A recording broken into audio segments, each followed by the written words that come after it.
Bismillahirrahmanirrahim. Assalamualaikum warahmatullahi wabarakatuh. Alhamdulillah, alhamdulillahi rabbil alamin. Wassalatu wassalamu ala nabiyyil mursalin Sayyidina Muhammadin wa ala alihi wa sahbihi wa man tabi'ahu bi ihsanin ila yaumiddin, amma ba'du. Para pemirsa Mau'izah Islami dimanapun Anda berada yang dirahmati Allah Subhanahu wa Ta'ala. Pada kesempatan kali ini kita harus memahami tentang larangan Allah Subhanahu wa Ta'ala melampaui batas. Kulu washrabu wa la tusrifu.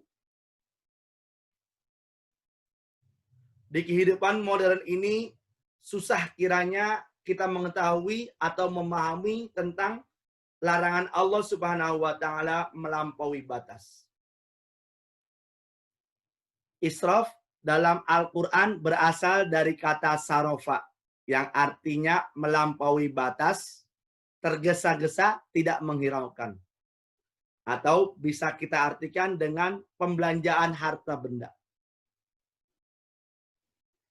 Melihat ada orang yang memiliki mobil, seakan-akan kita mengatakan bahwa orang tersebut telah melampaui batas. Melihat ada orang yang memiliki rumah lebih dari satu, ataupun luas rumah tersebut lebih dari kita, kita mengatakan bahwa sesungguhnya orang tersebut telah melampaui batas. Ketika kita ingin membahagiakan anak istri kita, orang tua kita, atau orang-orang yang kita cintai dengan makanan-makanan yang mewah, makanan-makanan yang enak, yang sehat, seakan-akan termasuk dalam kategori melampaui batas. Sebenarnya apa sih yang dinamakan dengan melampaui batas? Al-Quran telah menggambarkan bagaimana kaum-kaum terdahulu yang melampaui batas dihancurkan atau dibinasakan oleh Allah Subhanahu wa Ta'ala. Kita melihat bagaimana seorang yang bernama Fir'aun yang memiliki kekuasaan kerajaan, seakan-akan kerajaannya itu merupakan mutlak dari dirinya. Sehingga dengan gampangnya melampaui batas, menganggap dirinya sebagai seorang Tuhan yang bisa menghidupkan dan mematikan. Allah Subhanahu wa Ta'ala hancurkan kekuasaan Fir'aun dan ditenggelamkannya Fir'aun beserta seluruh bala tentaranya. Yang kedua, kita melihat bagaimana Qarun yang memiliki harta yang melimpah tidak mau bersedekah, tidak mau memberikan bantuan kepada orang yang membutuhkan. Sehingga Allah Subhanahu wa Ta'ala menghancurkan seluruh harta tersebut, dibalikkan, yang disebabkan oleh dirinya sendiri yang melampaui batas. Seakan-akan kekayaannya merupakan hasil jerih payah sendiri. Yang ketiga, kaum Nabi Syuaib, yang Allah Subhanahu wa Ta'ala memberikan kekuatan kepada mereka dibandingkan kaum-kaum sebelumnya. Akan tetapi, dengan kekuatan tersebut bukan dipakai untuk beriman kepada Allah, melainkan melampaui batas, kesombongan, sehingga Allah Subhanahu wa Ta'ala menghancurkan seluruh harta bendanya dengan gempa yang sangat dahsyat. Setidaknya ada dua hal yang bisa memberikan dampak negatif kepada kita ketika kita tidak menjalankan perintah Allah Subhanahu wa Ta'ala untuk menghindari dari melampaui batas. Yang pertama adalah terhadap jasmani kita. Salah satu sumber penyakit yang ada pada diri manusia adalah pencernaan. Ketika kita melampaui batas dalam makan dan minum, maka tubuh kita akan tidak kuat. Diibaratkan adalah botol yang telah penuh diisi. Ketika dipaksakan dengan mengisinya, maka botol tersebut akan tidak kuat untuk menerima apa yang diisinya. Begitu juga dengan tubuh kita. Ketika dipaksa untuk makan, minum yang melampaui batas, pencernaan kita tidak akan bisa mencerna dengan baik.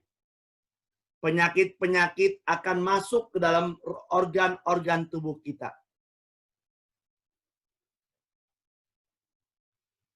Ketika tubuh kita dipaksa untuk makan dan minum yang melampaui batas, maka organ tubuh kita akan hancur, tidak kuasa.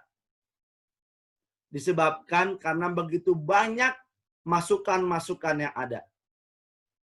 Bukannya kesehatan yang kita dapatkan, melainkan penyakit yang bertubi-tubi. Bisa lemak, bisa obesitas, bisa kanker, stroke, dan sebagainya. Yang kedua, berdampak pada ruhani kita. Dengan kita melampaui batas terhadap apa yang telah ditetapkan oleh Allah Subhanahu wa taala, baik dalam perkataan, perbuatan, dan lainnya, maka hati kita akan terasa keras, malas untuk beribadah kepada Allah Subhanahu wa taala. Tidak bisa merasakan manisnya beribadah. Lalu bagaimana caranya agar kita terhindar dari larangan Allah Subhanahu wa taala melampaui batas? Yang pertama adalah tidak pamer atau sombong. Ketika kita memiliki harta yang berlebih, kita ingin memiliki rumah yang mewah ataupun mobil yang mewah yang bisa menampung banyak orang. Janganlah kita pamer dengan kesombongan kita. Yang kedua, kita niatkan untuk bersyukur kepada Allah Subhanahu wa taala atas kenikmatan yang telah Allah berikan kepada kita. Nabi Muhammad Shallallahu alaihi wasallam ketika ingin melaksanakan ibadah selalu berpakaian rapi, memakai parfum dan sebagainya. Bahkan ketika kedatangan tamu, dalam beberapa riwayat dikatakan bahwa sesungguhnya Nabi Muhammad menyiapkan daging kambing yang besar untuk tamu tersebut. Ini menandakan bahwa sesungguhnya apa yang kita sampaikan, apa yang kita berikan merupakan bukanlah sekedar melampaui batas, melainkan ingin meningkatkan rasa syukur kita kepada Allah Subhanahu wa taala. Bisa jadi dengan kita membahagiakan keluarga kita, makan di restoran mewah, ataupun dengan piknik dan lain sebagainya, kita menambahkan rasa syukur kepada Allah Subhanahu wa taala. Menambahkan rasa cinta kita kepada Allah Subhanahu wa taala. Oleh karenanya, mari sama-sama kita rubah diri kita. Janganlah kita selalu melampaui batas. Bermanfaat bagi orang lain sesuai dengan kemampuan kita. Kalau memang kita bisa dengan sesuai dengan kemampuan kita, maka Allah Subhanahu wa taala akan memberikan keberkahan, akan memberikan kita tambahan rizki, umur, kesehatan, dan sebagainya. Ini saja yang bisa saya sampaikan pada kesempatan kali ini. Mohon maaf atas segala kekurangan. Astaghfirullah li wa lakum. Wallahul muwafiq wal hadi ila sabilar rasyad. Assalamualaikum warahmatullahi wabarakatuh.